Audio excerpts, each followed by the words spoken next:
Muy buenas tardes, le damos la más cordial bienvenida a una emisión más de Adicción Política. Ya sabe que nos encanta el tema de lo que ocurre en Tijuana, en Baja California, en México particularmente, sobre lo que gira alrededor de la política. Les saluda un servidor Alfredo Ortiz.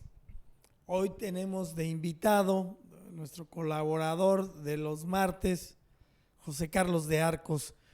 ¿Qué tal, amigo? Buenas tardes. ¿Qué tal? Buenas tardes a todo el auditorio, Alfredo. Pues un gusto estar de nuevo aquí y vamos a ver qué tenemos el día de hoy, que sí, el tema está muy bueno.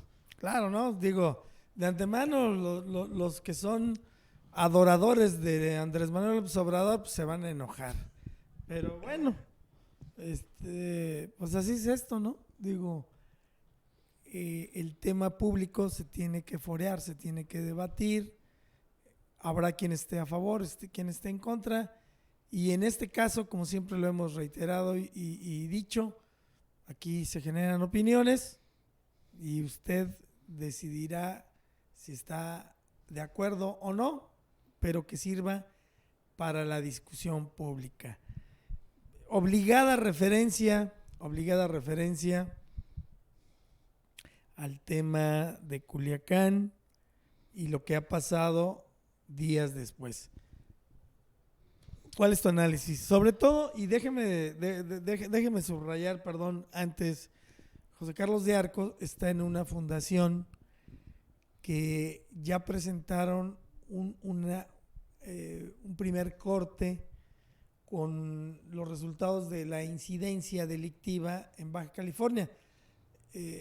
En estos días, si no mal recuerdo, están por presentar la segunda. En la primera resultó que tenemos nuestro principal delito es el robo de autos, seguido de las muertes violentas y en tercero las violaciones a mujeres. Vamos a ver en esta segunda entrega. Entonces, él está metido en el tema, lo está analizando, está cercano y de ahí lo significativo de que alguien que está empapado en el tema pueda opinar al respecto. Ahora sí, José Carlos, perdón. Sí, Alfredo. Mira, el tema ha trascendido en varios niveles, ¿no? Entonces, en principio, la información es muy escasa. No tenemos información todavía de exactamente qué pasó y eso nos dicen varias cosas. El jueves, pues las redes inundaron de información de qué está pasando. Algunos decían que había muerto un hijo del Chapo, luego que agarraron a uno y que el otro también que uno se había muerto, etcétera, ¿no? Y fueron pasando las cosas y esto fue así, haciéndose como una bolita de nieve. Y más porque las autoridades no tenían una postura fija en ese sentido. Entonces, en el primer punto, lo que refleja es que no había una coordinación de qué se decía. No había una coordinación.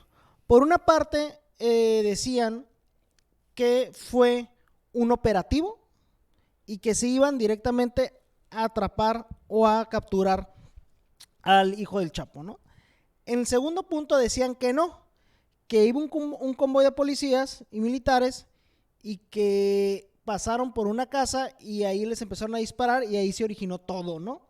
Entonces, de entrada tenemos esas dos posturas que se contraponen, ¿no? Y a lo que voy es que lo que evidenció fue que no había un plan para atrapar a esa persona. No había un plan. Aunado a eso... O no había un plan o el plan estaba hecho con las patas. Sí. Amigo. Yo me voy más con esa versión. Entonces, y luego tenemos un presidente que en ese momento estaba viajando a Oaxaca, si no me equivoco. Entonces, ya sabemos que el presidente viaja en un avión comercial. Entonces iba a estar incomunicado como 1 y media, 2 horas, sin saber qué estaba pasando, ¿no? Sí, perdón. Entonces, tú dices, Bueno, ya que hiciste la pausa, ¿ya ven por qué esta onda de las demagogias y todo esto? Vendimos el avión presidencial. que no lo han vendido todavía, ¿eh? Ya cumplió un año o está a un mes de cumplir un año y no lo ha podido vender, uno. Y dos, ¿para qué cree que sirven esas herramientas para un jefe de Estado? Si tuviera un avión presidencial, ahí tienen manera de tener comunicación y siempre no pasan horas y el señor como si, oye, pues eres el presidente, tienes que estar informado de cosas como estas. Pero bueno, ahí sigamos justificando lo que Bravo vendió. No ha vendido el avión presidencial y nos ha seguido costando. Pero bueno. Porque se está pagando una renta, bueno. Entonces, luego tenemos el trascendido en ese mismo día que lo agarran y lo sueltan. Entonces el presidente respalda esa decisión y hay un debate en que estuvo bien, estuvo mal, ¿no? No, pero antes de eso, después dijeron que no lo habían detenido. Que no lo habían detenido. Que estaba en la casa de seguridad, que le iban a detener, pero como les empezaron el zipizape y salieron muchos comandos, pues que no. Lo cual creo que a todas luces termina siendo falso. O sea, sí estuvo detenido por, no sé, una hora, media hora. Durazo dijo que como que oficialmente no estaba detenido, entonces pues ¿qué estaba, no? Porque ya él tiene una orden girada de aprehensión y con orden de extradición.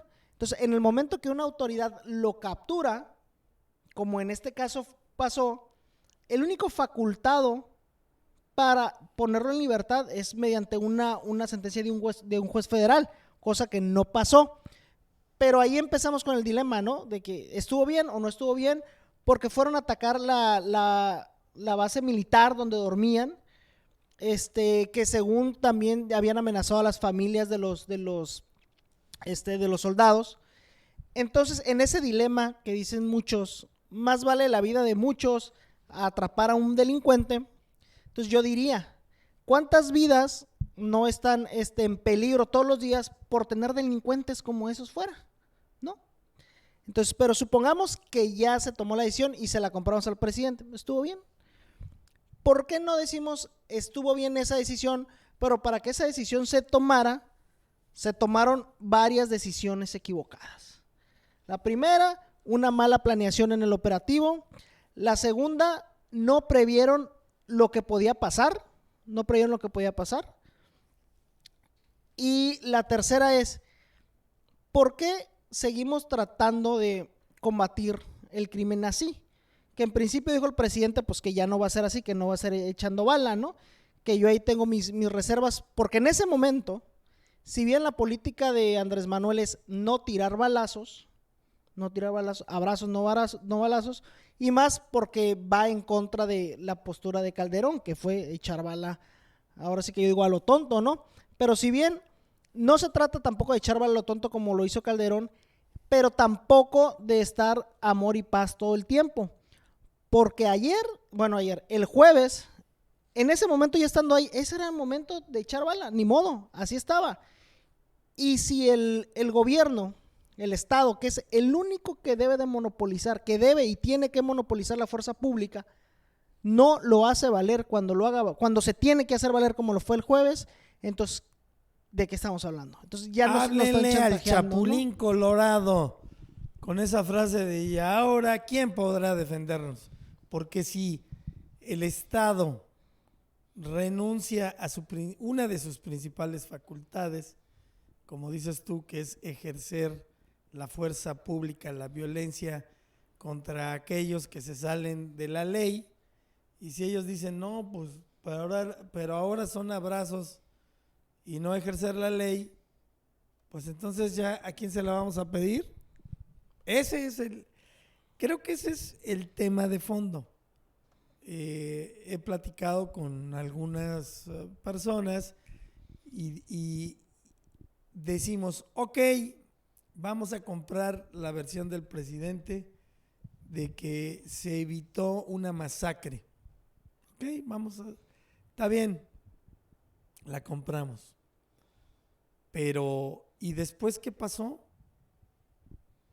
Puras versiones que no concuerdan. puras, más que, bueno, ya diría más que versiones, más contradicciones y justificaciones y valentonadas. Yo me hago el responsable, yo decidí. No sabía del operativo, pero bueno, yo soy. O sea, esas actitudes que también no creo que sean las adecuadas, ¿no?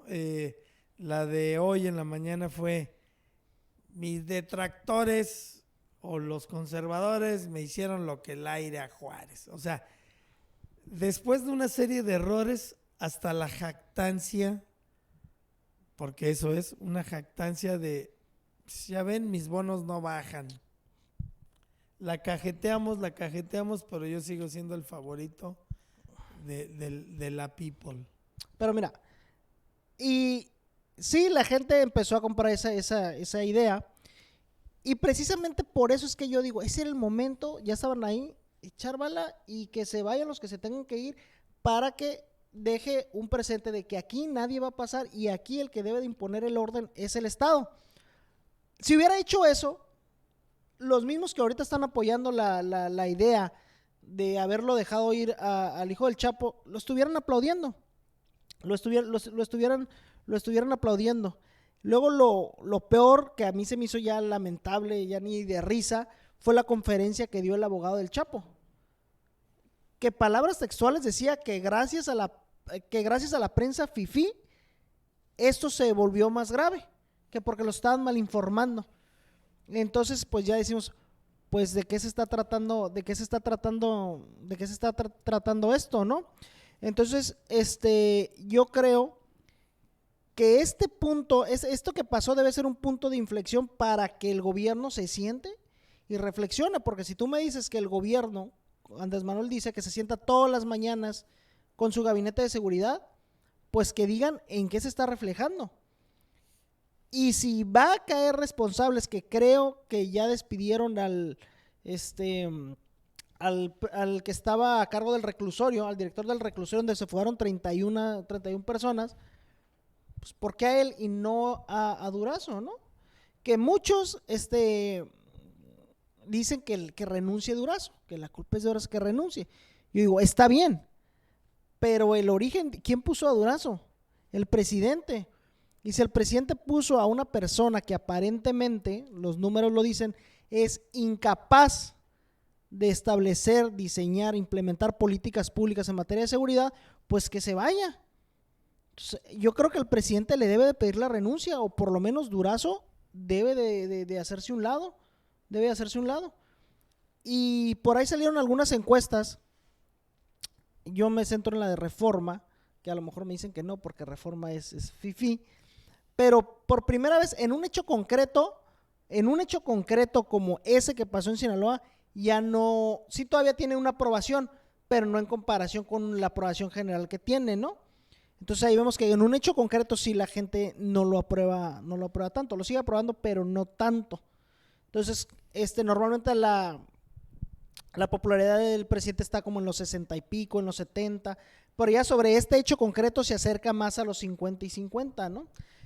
Entonces vamos a ver las acciones que toma el presidente. Ayer salieron los datos, ayer o antier salieron los datos del secretario ejecutivo en materia de seguridad pública, y nuevamente, por ejemplo, de enero para acá, el homicidio doloso subió que 1.3%, las extorsiones también subieron, ¿no? Porque recordemos que seguridad no solamente es los homicidios, ¿no? Los homicidios, sino también todos los demás delitos que están establecidos, ¿no? Entonces, yo digo que hay que buscar, específicamente en el tema del narcotráfico, replantear la política, ¿no? Y yo creo que si pudo detectar toda la red financiera del ministro de la Suprema Corte, de Carlos Romero de Champs, y santo y seña de todos sus familiares, congelarlas, pues yo creo que sí tienen la capacidad de revisar cuáles son sus operaciones financieras de todo el cartel, porque las personas que estuvieron el jueves echando bala con sus calibres 50, arriesgando sus vidas, porque también los narcotraficantes estaban arriesgando sus vidas, pues no la estaban arriesgando por amor al hijo del Chapo, La están arriesgando porque tienen una retribución económica. Entonces, si tú al crimen organizado, en este caso al narco, le cortas su fuente de ingresos y su dinero, detectas cuál es la red financiera de ellos y se la vas cortando, le estás cortando capacidad operativa. Pero Sí, por no. ahí no le entran. Sí, no, pero me voy al corte, una pausa y regresamos. Estamos platicando con José Carlos de Arcos aquí en Adicción Política en la plataforma de tveras.com.mx. Volvemos.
Estamos al aire. No te enojes, Ray. No,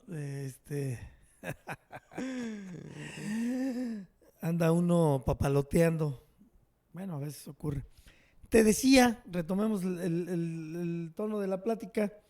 Te decía que sí, no, en teoría, y muchas veces creo que lo hemos escuchado, que si tú le cortas las alas a la parte financiera, pues los aniquilas. Sí y no, porque creo que lo que pasó, y esa es una apreciación mía, cuando se les corta por algún negocio, y no necesariamente porque lo haga el gobierno, lo que hacen es voltear a los lados y empiezan entonces, se convierten en lo que antes conocíamos como polleros, se convierten en tratantes de blancas, se convierten en secuestradores, se convierten en cobradores de piso, es decir, Se diversifican. se diversifican y luego ya les gusta y a lo mejor ya antes era por necesidad y ahora ya lo hacen por placer, ¿no?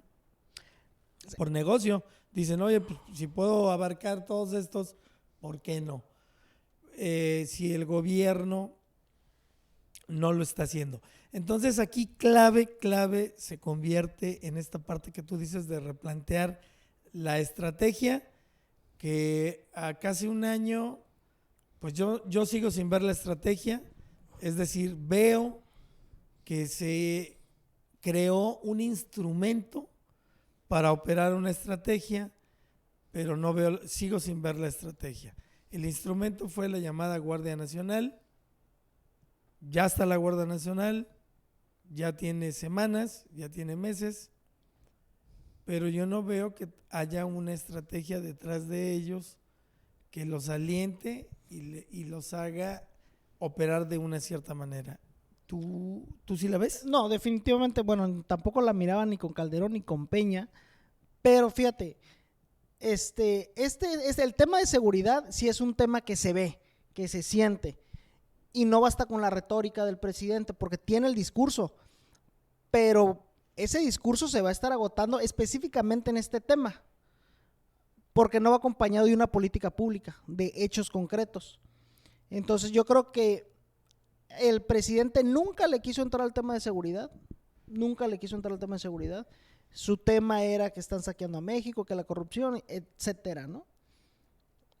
Y ahí podemos discutir si está haciendo algunas acciones buenas, otras no tanto, equivocadas, etcétera.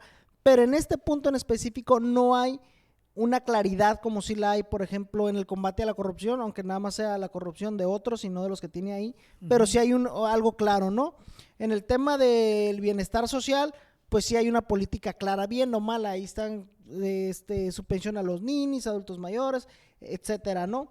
Pero específicamente en materia de seguridad no la hay, no la hay. Y aparentemente, bueno, no aparentemente, este año se perfila como ser el peor año en homicidios dolosos, el peor año desde que se lleva registro, ¿no? El peor año, ¿no? Entonces vamos a ver cómo sigue esta inercia, pero si no hay una estrategia, que desde mi punto de vista es sí, vamos a irnos por el dinero, porque otra estrategia podría ser esta famosa paz narca, ¿no? Que cada quien en lo suyo, yo no me meto con ustedes y ustedes tampoco se metan conmigo, pero también hay un riesgo, ¿no? Y luego también tenemos la presión de Estados Unidos, que se dice también que intervinieron agentes de la DEA en el operativo. Entonces también tenemos la presión de Estados Unidos de tenemos que combatir el crimen, y por otro lado, pues no sabemos qué hacer. O sea, el presidente, yo casi estoy seguro que no sabe cómo atacar el tema de la seguridad. Entonces, mientras no haya un plan, no hay una estrategias, no haya inversión en inversión en el tema de seguridad, no va a suceder. Creo que hasta hubo recortes en materia de seguridad. No, ahorita no tengo el dato, la próxima les voy a dar el dato de países desarrollados, qué tanto porcentaje del PIB dedican a materia de seguridad pública, y México le dedica del PIB, creo que menos del 1%. Sí, o sea, el 50% menos que el promedio debería dedicarles, ¿no? Más. De acuerdo a los amigos que trajeron ustedes, ¿cómo se llaman?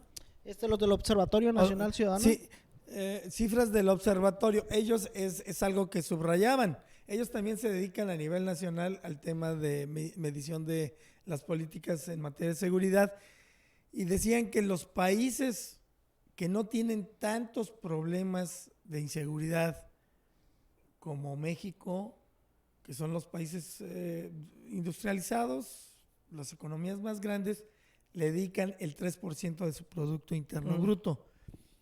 México le dedica menos del 1%. La vez que le dedicaron más, que creo que fue con Calderón o con Peña, no recuerdo, alcanzó el 1%. Seguimos abajo. Y ahí entramos en el debate de, bueno, ¿esto lo solucionamos con policías a balazos o tiene que ver con el tejido social? Y entonces el presidente dice, no, ahí es donde entra a la justificación de decir, no son los balazos, es el tejido social. Si quitamos a los ninis, a los jóvenes, los becamos, y ahí se explica buena parte de su política social, pero que tampoco, creo yo, alcanza para una solución de corto plazo. Probablemente lo veremos en años, podremos medirlo si tuvo una incidencia en retirar a jóvenes o no del tema del crimen organizado. Por el momento creo que no está siendo así, y lo que sí nos queda claros a quienes andamos en el tema y con la preocupación es que debe haber una definición de cuál es la política, más allá de los no hay balazos y más abrazos. Yo le pregunto a usted que defiende al López Obrador, si con eso vamos a garantizar la seguridad pública de todo México. Yo creo que queda claro que no. No se trata entonces de caer a lo mejor en el extremo de la guerra contra el narco, pero sí se trata de tener las instituciones y las políticas necesarias para que a quien le toca ejercer el tema de la fuerza pública lo haga en los momentos que los tiene que hacer. Eso tiene que seguir un ritmo, y bueno, la política del tejido social, de la política de bienestar a los mexicanos, para que los jóvenes o los niños no vean este atractivo, pues también se tiene que trabajar, ¿no? Sí, de entrada, tú bien lo mencionas, ¿no? Es un problema multifactorial y es un problema también de raíz, de construcción social, del tejido social, ¿no? Entonces, si bien yo creo que sí se debe de atender el problema, a mí recuerdo que en la materia de políticas públicas me enseñaron a atender el problema por la raíz o por las ramas, ¿no? El problema de atenderlo por la raíz es que es a largo plazo. Entonces, muchas veces los gobiernos, ¿qué hacen? Pues por las ramas, ¿no? Vamos ahí paliando el problema, pateando el bote, como decimos, pero el problema va creciendo, ¿no? Entonces, yo creo que debe de haber un punto medio que, si bien debemos de empezar a reconstruir otra vez el tejido social desde las bases, desde la educación, desde estas cuestiones familiares, también tenemos un problema inmediato, ¿no? Entonces también tenemos que, paralelamente a eso, empezar a establecer políticas inmediatas en el corto plazo. Pero eso solamente se puede dar con un plan general que debe de provenir del Ejecutivo Federal y que vaya permeando en los estados. Porque, ojo, nada más estamos diciendo el presidente, pero la parte de los gobernadores han dejado de atender el tema de seguridad. Lo vimos ahí en Sinaloa. Lo han dejado de atender. Y ni se diga los ayuntamientos, que en principio los ayuntamientos no tienen nada que estar haciendo, porque en materia de seguridad al ayuntamiento lo que le toca es la prevención, ¿no? Que salgan al quite porque no hay de otra, pues esa es otra situación, ¿no? Pero entrada al ayuntamiento le toca la prevención, ¿no? Entonces yo creo que se deben de ir por trazar un plan general y aterrizarlo en los estados. Y también, o sea, la movilización del jueves no se puede entender sin que alguien les haya echado el pitazo, ¿eh? También debemos de ver ahí el tema de la corrupción, que yo creo que ese ya se da por sentado, pero ver qué tanto las policías estatales están coludidas con el crimen, con las redes de crimen organizado, ¿no? Con las bandas de cualquier tipo de bandas que se dediquen a algún acto ilícito, ¿no? Entonces, empezar por ahí, y yo creo que la inteligencia financiera, ¿no? Yo creo que, si bien lo que tú comentas de que se pueden diversificar, pero a lo mejor no es la misma cantidad de dinero que pueden sacar del trasiego de droga, ¿no?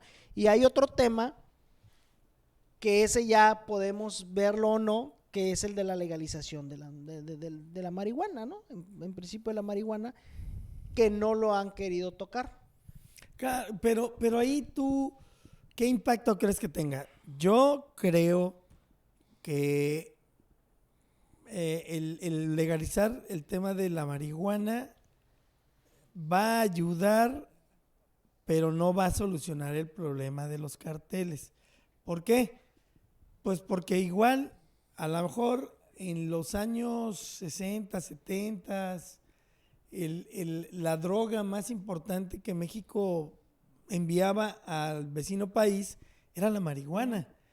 Pero después llegó la cocaína de Colombia, que también tuvo que pasar por México para llegar a Estados Unidos, y ya empiezas a diversificarte como si fuera una empresa. Y luego ahora hay que agregar todas las drogas sintéticas. Entonces, vas a quitar la marihuana de ese menú. Ya se va a vender, como quien dice, libremente, pero no va a acabar con el tema de los cárteles.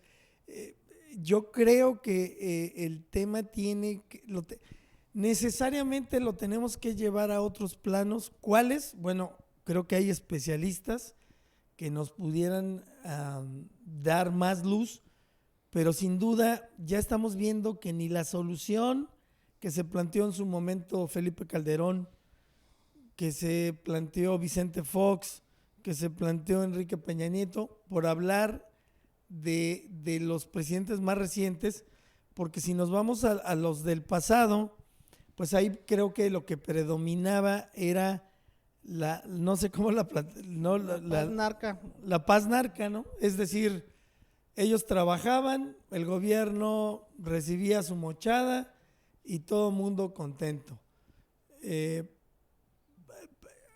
Yo no sé si esa sea la solución. A lo mejor sería a lo mejor sería una parte de, pero para que se diera hoy en este momento solo hay de dos sopas. Que el gobierno federal se impusiera, se erigiera como, a ver, señores, ya los derroté, mis chicharrones truenan y o se calman y órale, repártanse y regresamos a la paz narca, como dice aquí mi compa. Que eso difícilmente creo que suceda porque este gobierno no quiere y porque además intuyo que ya los carteles están diciendo, oye, pues nosotros le podemos imponer la línea al gobierno. Y la otra es más bien que los cárteles dijeran, vamos a autogestionarnos, vamos a repartirnos el territorio y ya nos quedamos quietos y adiós a las matazones.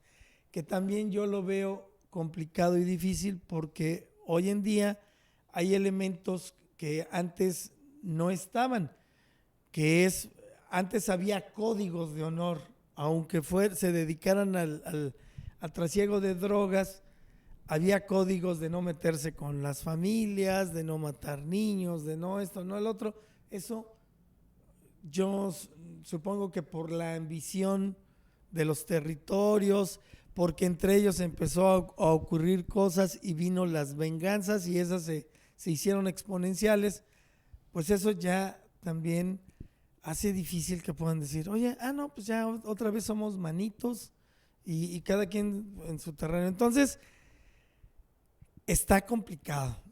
No imposible, pero si no se quiere actuar, si no se quiere empezar con el actuar, pues todavía más difícil. No, yo creo que la vía es, fortalecer la inteligencia financiera. Yo sigo en esa línea. 2, profesionalizar más al policía. Un policía que investigue.